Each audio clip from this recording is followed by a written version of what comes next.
আজ আমরা এমন ৬০টি গুরুত্বপূর্ণ সহি হাদিস জানব যেগুলো একজন মুসলিমের জীবন বদলে দেওয়ার ক্ষমতা রাখে।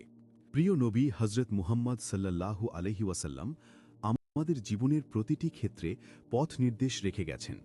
কোনটা করলে জান্নাতের পথ সহজ হয়, কোনটা করলে ঈমান মজবুত হয় এবং কোনটা করলে আল্লাহর ভালোবাসা পাওয়া যায়। দুঃখ কষ্ট, রিজিক, নামাজ, চরিত্র, পরিবার, আখিরাত প্রতিটি বিষয়ের সঠিক দিক নির্দেশনা রয়েছে এই হাদিসগুলোতে। ভিডিওর শেষ পর্যন্ত মনোযোগ দিয়ে শুনুন, হয়তো একটি হাদিসই আপনার পুরো জীবনের মোড় ঘুরিয়ে দিতে পারে। তা হল ১. যার দুঃখ বেশি তার প্রতি আল্লাহ রহমতও বেশি। সহিহ বুখারী ৫৬৪৫। ২. সত্য নেকির দিকে পরিচালিত করে আর নেকি জান্নাতে পৌঁছায়, আর মিথ্যা মানুষকে পাপের দিকে নিয়ে যায়, পাপ তাকে জাহান্নামে নিয়ে যায়। বুখারী হাদিস ৬০৯৪। ৩. যে অন্যের বাবা মাকে গালি দিল সে যেন নিজের বাবা মাকেই গালি দিল। বুখারী ৫৯৭৩। ৪. জাহান্নামে প্রবেশ করবে না যে সূর্য উদিত হওয়ার পূর্বে এবং সূর্য অস্ত যাওয়ার পূর্বে নামাজ আদায় করবে, অর্থাৎ ফজর ও আসর নামাজ। মুসলিম ৬৩০। ৫. যে ব্যক্তি ফজরের নামাজ আদায় করল সে আল্লাহর হিফাজতে চলে গেল। সহিহ মুসলিম ৬৫৭। ৬. যখন মুসলমান সালাত আরম্ভ করে তার গুনাহ তার মাথার উপর থাকে, যতবার সে সিজদা করে ততবার গুনাহ ঝরে পড়ে, অতঃপর যখন সে সালাত শেষ করে তখন তার সব গুনাহ ঝরে যায়। সিলসিলা সহিহা ৫৭৯। ৭. যে বিশ্বাস করে তোমার কাছে আমানত রেখেছে তুমি তার আমানত ফিরিয়ে দাও, আর যে তোমার খিয়ানত করেছে তুমি তার খিয়ানত করো না। আবু দাউদ হাদিস ৩৫৩৫। ৮. যে ব্যক্তি কোনো ওয়ারিশকে তার ওয়ারিশি অধিকার থেকে বঞ্চিত করে, কিয়ামতের দিন আল্লাহ তাআলা তাকে বেহেশতের ওয়ারিশি অধিকার থেকে বঞ্চিত করবেন। ইবনু মাজাহ হাদিস ২৭০৩। ৯. যার বুকে কোরআনের কোনো অংশ নেই সে যেন ধ্বংসপ্রাপ্ত ঘরের মতো। তিরমিজি হাদিস ২৯১৩। ১০. যার আমল তাকে পিছিয়ে দেয় তার বংশ তাকে এগিয়ে দিতে পারে না। মিশকাত ১৯৪। ১১.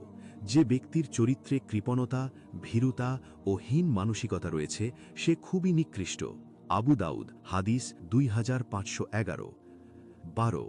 যখন তোমার সৎ কাজ তোমাকে আনন্দ দিবে এবং অসৎ কাজ তোমাকে পীড়া দিবে তখনই তুমি প্রকৃত মোমেন। আহমদ ২১৬৬২। ১৩. যে ব্যক্তি কোনো মুমিনের দুনিয়ার বিপদসমূহের কোনো একটি বিপদ দূর করে দিবে, আল্লাহ তাআলা তার আখিরাতের বিপদসমূহের মধ্য হতে একটি কঠিন বিপদ দূর করবেন। যে ব্যক্তি অভাবগ্রস্ত লোকের অভাব সাহায্যের মাধ্যমে সহজ করে দিবে, আল্লাহ তাআলা কিয়ামতের দিনে তাকে সুখ স্বাচ্ছন্দ্য প্রদান করবেন। যে ব্যক্তি কোনো মুমিনের দোষ ত্রুটি গোপন করবে, প্রকাশ করবে না, আল্লাহ তাআলা দুনিয়া ও আখিরাতে তার দোষ ত্রুটি গোপন রাখবেন। সহিহ মুসলিম ২৬৯৯। ১৪. শুধু দুই ধরনের ব্যক্তির প্রতি হিংসা করা ঠিক আছে, তারা হলেন যাকে আল্লাহ সম্পদ দিয়েছেন এবং সে তা সৎ কাজে ব্যয় করছে, যাকে আল্লাহ জ্ঞান ও প্রজ্ঞা দিয়েছেন এবং সে তা অন্যদের শেখাচ্ছে। ১৫. কিয়ামতের দিন আল্লাহর নিকট ওই ব্যক্তি সবচেয়ে নিকৃষ্ট যার অশালীন কথার ভয়ে দুনিয়ায় মানুষ তাকে এড়িয়ে চলে। বুখারী হাদিস ৬০৫৪। ১৬.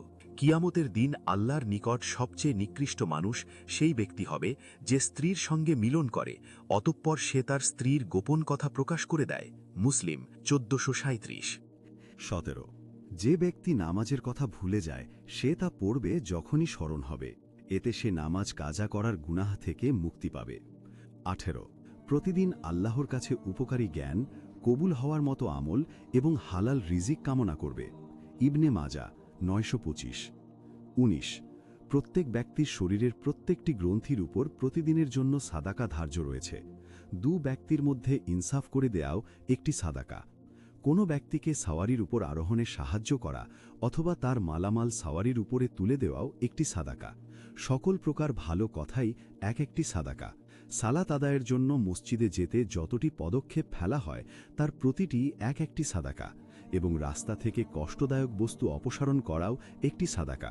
মুসলিম হাদিস নং ১০০৯। ২০. প্রত্যেকটা জিনিসের পরিষ্কার পরিচ্ছন্নের জন্য একটা ব্রাশ বা মাজন আছে, আর কালব বা মন